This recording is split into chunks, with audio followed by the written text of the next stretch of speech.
Hello everyone, NCERT class 10th में आप सबका स्वागत है। आज प्रश्नावली 1.23 का प्रश्न क्रमांक तीसरा हल करेंगे, जो कि दिया गया है।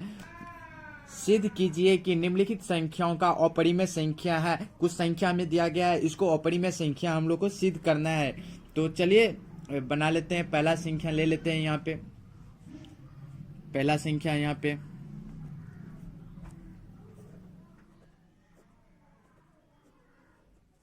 पहला संख्या ले ली। यहाँ पे हल,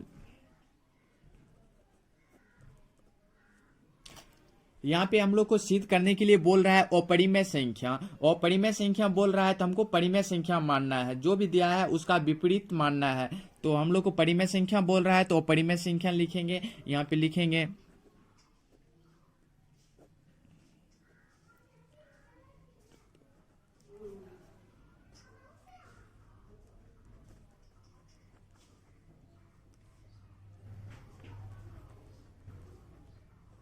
परिमेय संख्या है। परिमेय संख्या पी बटे क्यू, परिमेय संख्या तो पी बटे क्यू के रूप में होता है। तो यहाँ पे लिखेंगे 1/√2 बराबर p by q. P by q के रूप में लिख लिए। तो अब इसका परिमेयकरण कर देंगे। इसका परिमेयकरण कर देंगे। 1/√2 गुना √2 बराबर P by Q. P by Q लिख दें। इसका परिमेयकरण करेंगे तो यहाँ पे आ जाएगा, 1 से गुना करेंगे तो √2 ही आएगा, और √2 और √2 को गुना करेंगे तो √2 आ जाएगा। तो इसको पी बटे क्यू के रूप में लिख लिए। जहाँ पी बटे क्यू एक पूर्णांक है, पी बटे क्यू एक पूर्णांक संख्या है। तो यहाँ पे लिखेंगे, यहाँ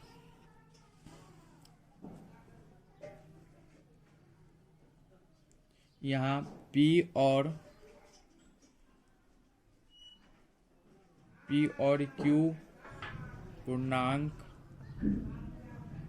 पूर्णांक है, इसलिए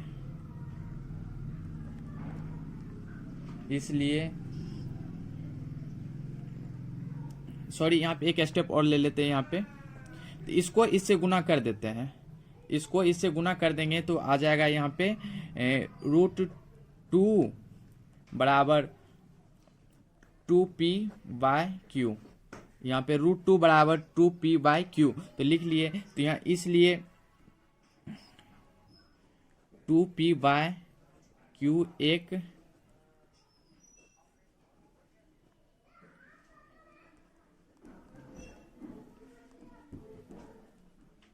परिमेय संख्या है, एक परिमेय संख्या है। लेकिन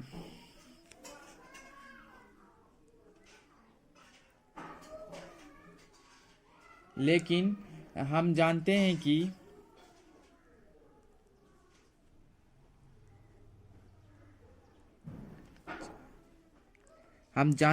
कि √2 एक अपरिमेय संख्या है। एक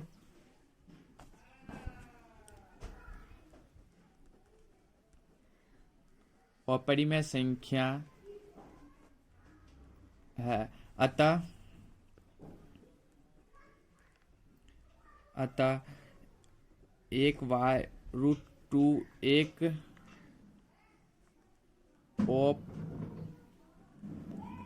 अपरिमेय संख्या ही होगी। ये हल हो गया। अब चलिए दूसरा प्रश्न कर लेते हैं।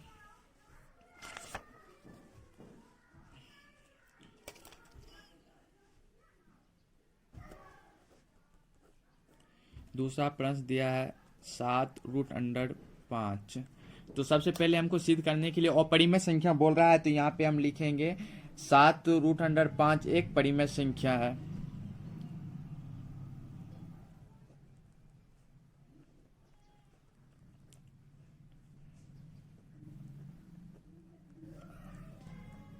एक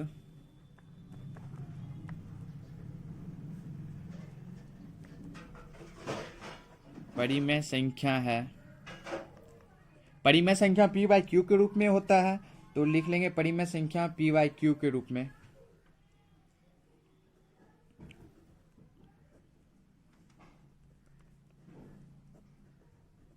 यहाँ पे लिख लेते हैं कुछ जहां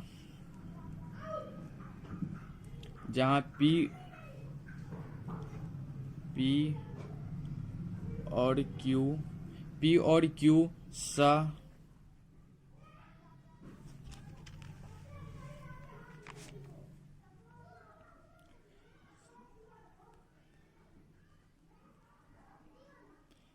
अभाज्य पूर्णांक है।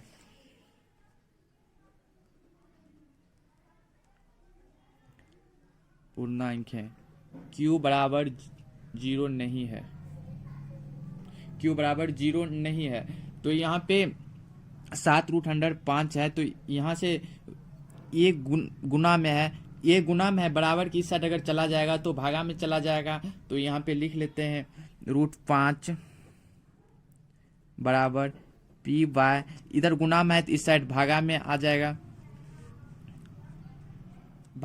जाएगा, तो आ जाएगा यहाँ पे q 7q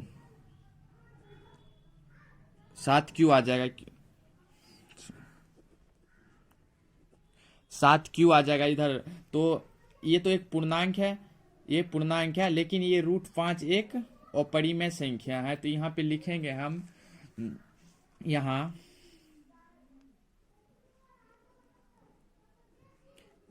p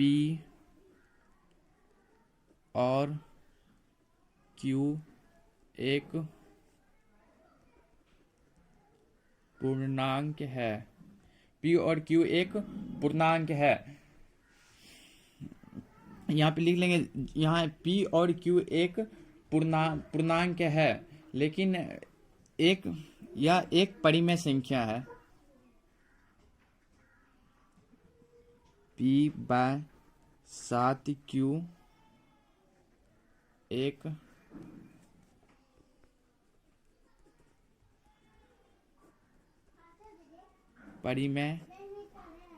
परिमेय संख्या है, लेकिन √5 हम जानते हैं कि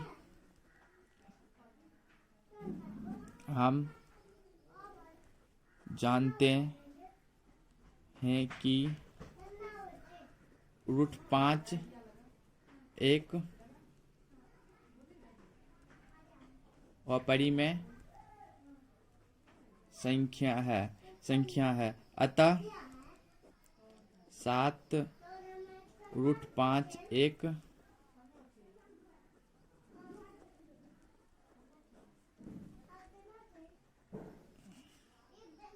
अपरिमेय संख्या है। तो चलिए अब तीसरा प्रश्न हल कर लेते हैं। तीसरा प्रश्न में दिया गया है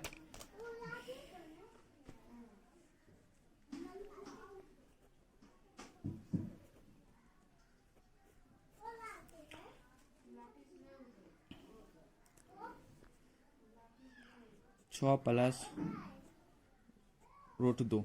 तीसरा प्रश्न 6+√2 दिया गया है, तो हम जानते हैं कि अपरिमेय सिद्ध करने के लिए दिया गया है, तो हम मान लेंगे परिमेय संख्या। तो लिखेंगे माना कि हल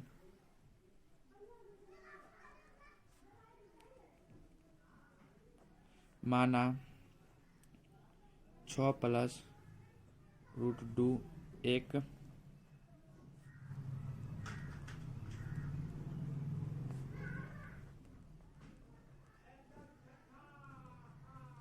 एक परिमेय संख्या है, मान लेंगे एक परिमेय संख्या है, तो फिर यहाँ पे लिखेंगे 6+√2 बराबर परिमेय संख्या p बाई क्यू के रूप में होता है, तो लिख लेंगे यहाँ पे p बाई क्यू, तो p बाई क्यू लिख लेंगे। यहाँ पे लिखेंगे जहां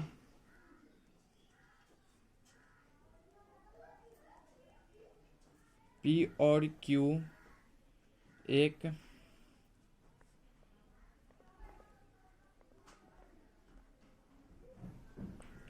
सहभाज्य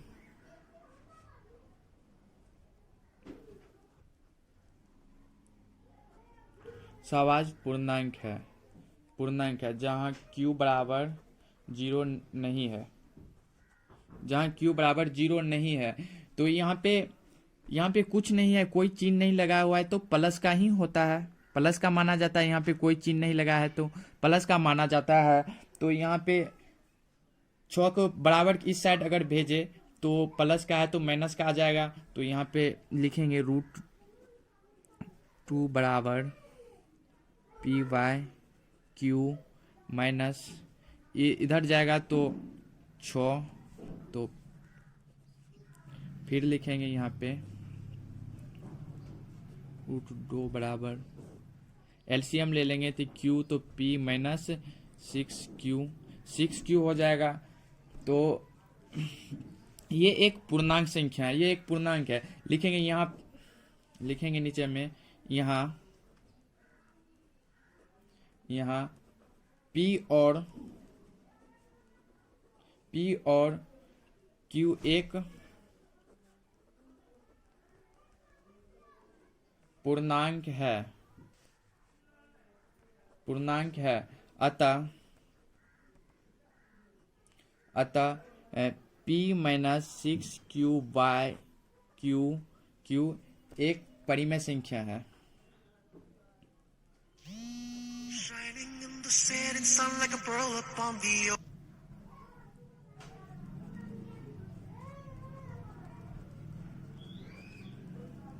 परिमेय संख्या है, तो यहाँ पे परिमेय संख्या, लेकिन हम जानते हैं कि √2 एक अपरिमेय संख्या है। तो लिखेंगे यहाँ पे,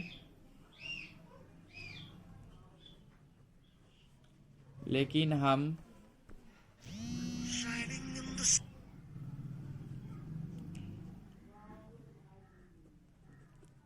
जानते हैं कि √2 एक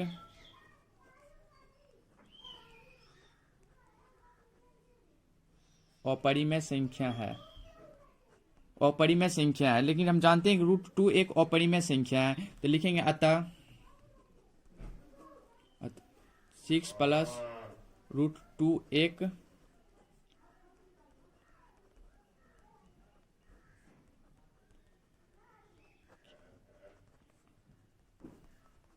लिखेंगे यहाँ पे 6 प्लस √2 एक अपरिमेय संख्या ही होगी। इसी तरह हमने तीनों प्रश्न हल कर दिए हैं, 1.3 का सारा प्रश्न हल कर दिए हैं।